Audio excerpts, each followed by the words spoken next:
I hate it when someone says, I never asked you to do that. Well, maybe you never had to ask me to do that because I never made you ask me to do that. I never put you in a position where you had to ask me for that. I just knew, based on the way that you feel loved and cared for and heard and seen, that this was something that I should do. And it's something that I want to do because my end goal is to make sure that I love you the way that you feel loved. My end goal is to anticipate your needs. And instead of making you feel like you have to ask for them, I put in the effort and the initiative and do them myself. I never want to put you in a position where you feel like you are burdening me, or you feel like, especially after saying it once or twice or 3 times, that I'm not being responsive or I'm not paying attention. I never want to put you in a position like that.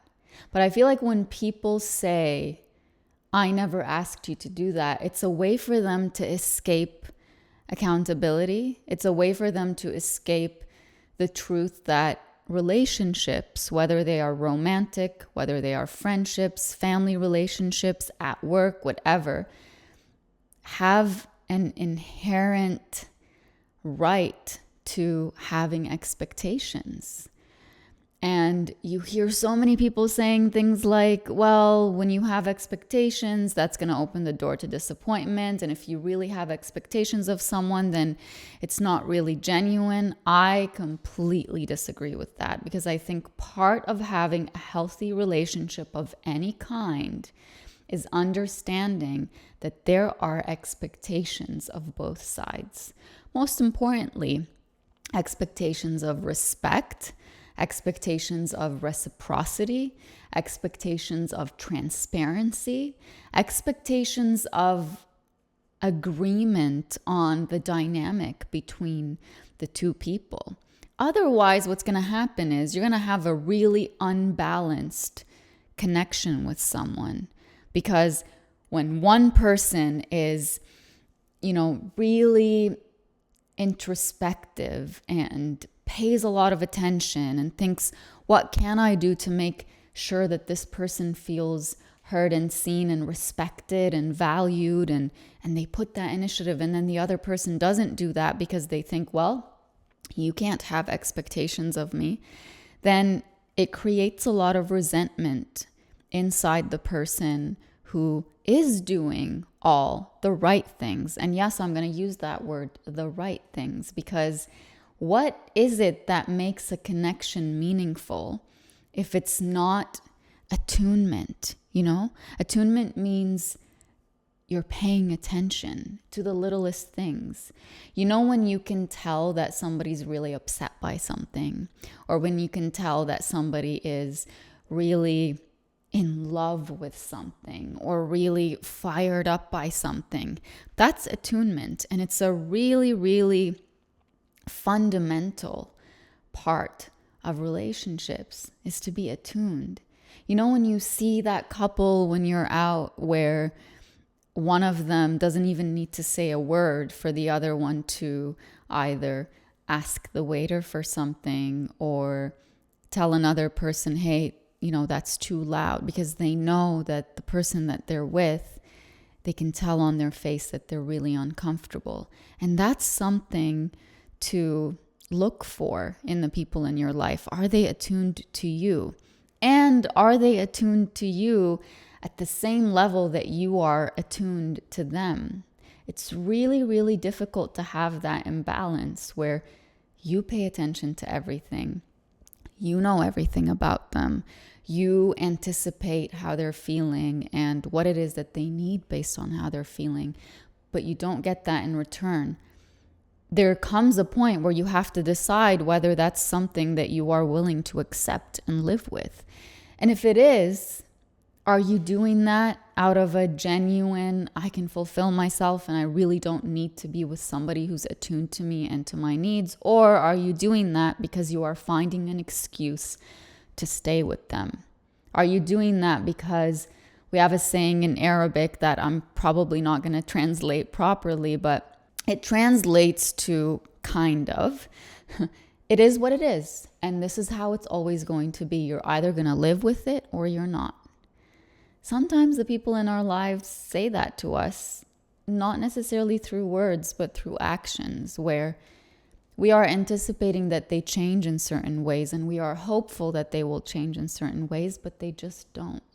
So are you accepting that they will never change, that they will never attune to you, that they will never anticipate your needs, that they will never put the same effort that you put in because that's something that you're actually okay with?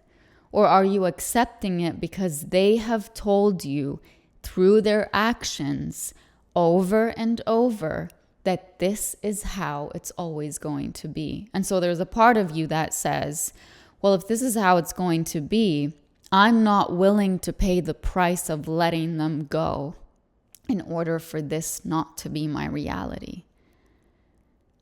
Let that sink in. Are you willing to pay the price of letting go of someone or someone's in order for you to meet the people who actually care about you through action, not just through words? Someone can say, I love you from now until the end of time, but do they show it to you?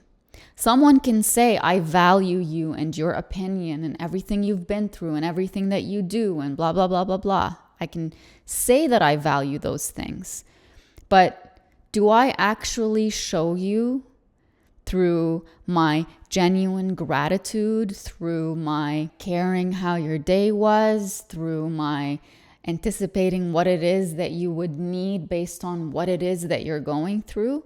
Words and actions are extremely different. I can tell you whatever it is that I want. I can build a dream for you. I can build a future for you in your mind, and I can embellish it, and I can tell you we're going to do this and we're going to do that. Even if I was your boss, because I'm not only talking about romantic relationships. Even if I was your boss and I said to you, you are an integral member of this company and we value you. We value the education that you got, the experience, the expertise, etc. But they never give you a raise. They never give you a higher position. They never include you in important decisions. Look at the words and look at the actions. When they don't match, then that shows you what the truth actually is. But so many of us, especially if you're like me, you really get stuck on the things that people say to you because you think if they said it, they must mean it. But you only think that because when you say it, you mean it. But not everybody's like you, and not everybody does the right thing. If you believe, if your value system tells you, if I make a promise to someone, I will make on that promise, you will think that everybody else is the same or should be the same. That's the right thing to do based on your value system. But you have to understand that not everybody in your life has the same value system. And not everybody in your life believes that what is right is the way that you see things to be right. Some people's value system tells them, say what you need to say to get what you want. And they don't think that's wrong. Maybe they've been scarred in their past. Maybe they were raised in an environment where it was survival of the fittest and you just had to be manipulative or you had to say things you didn't mean just to get what you needed to get. And then they just developed it as a strategy as they went on. So look at people's actions before you look at their words, and give their actions a whole lot more value than you give their words. And on top of that, I need you to understand that sometimes people's actions will show you that they are actually a person of their word for a certain period of time. And then their actions start to mismatch with their words. And they know that you will always look back at those few actions that they did and say, no, but they are like that because they did do that in the past. They know, they bank on that. And then you build an image in your mind of who you thought they were based on a certain period of time where they were holding themselves to their word. And you have a hard time letting go of that. You have a hard time letting go of that version of them because you saw a much more different version. You have words, you have actions, and on top of that, you have character. Character is the most important thing. So you started at the level of words and actions. When the words don't match actions, you know that that person isn't genuinely who they have shown you they are.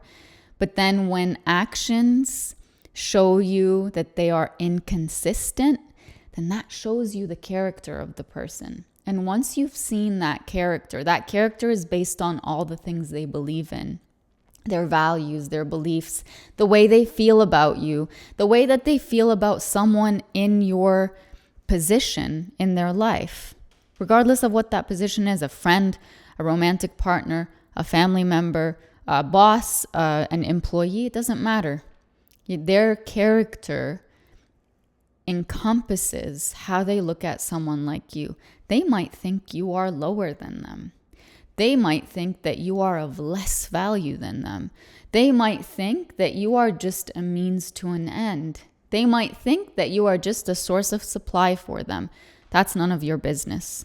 Now, I'm going to take all of this back to the topic we started on. When someone tells you, I didn't ask you to do that, or I never asked you to do that, you chose to do it, pack your stuff. And I'm not talking physically, I'm talking emotionally.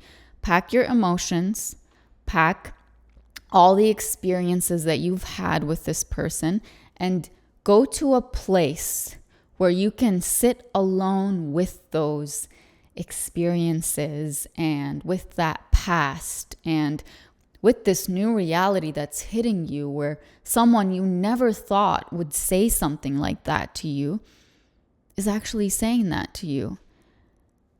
Take some alone time and really take it in, because someone just told you what you did for me is not something that I ever asked you to do. It's not something I ever expected you to do. And I'm not even going to say, I'm really grateful for it. Thank you for doing what you did. I'm just going to tell you, I'm free.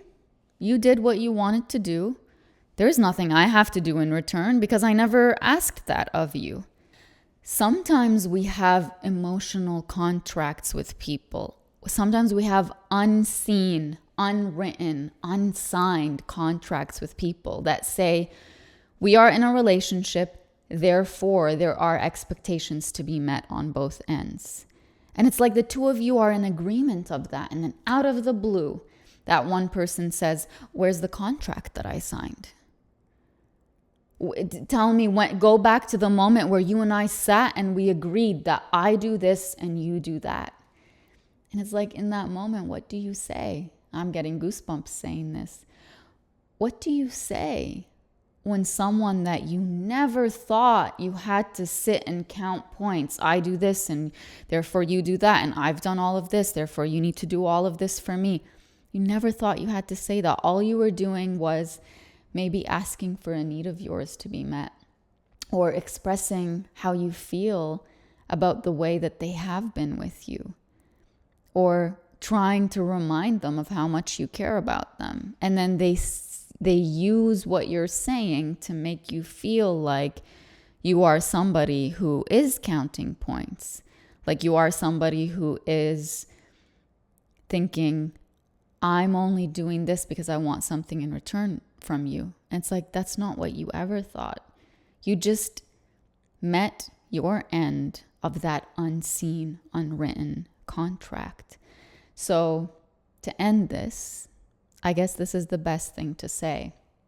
When someone tells you, I never asked you to do that, make sure that you never ask yourself to go above and beyond for someone who is not even willing to take a step towards you.